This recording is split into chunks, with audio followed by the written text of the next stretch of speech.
From food to electronics to medical supplies, the coronavirus outbreak has forced us to think about where goods come from. In other words, a global supply chain. Factory shutdowns in China have rippled throughout the world.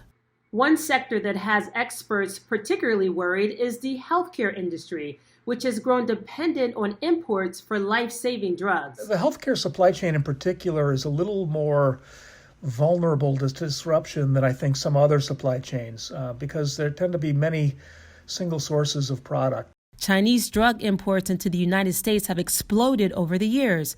Today, many common drugs come largely from China, including 95% of ibuprofen imports and 36% of antibiotic imports.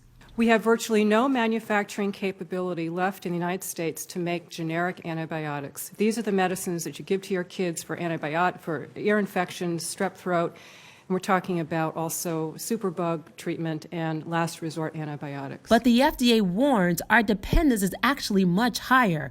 That's because China also supplies the active ingredients for other drug makers. Even India is dependent on China for 80% of the key ingredients it needs for its generic industry. India has decided to restrict exports for 26 critical drugs, including acetaminophen, which coronavirus patients take for fever. 98% of the drugs imports are from China and India. Having manufacturing globalized is not necessarily a bad thing, but having it consolidated in specific locations can obviously increase the risk. According to the most recent FDA data from February, only one manufacturer in China had reported a shortage. We may find that we are relying on the inventory that we currently have, and not a whole lot more is coming, which means we need to make the best of what we have. We need to make sure we allocate it to the most critical applications that could save lives.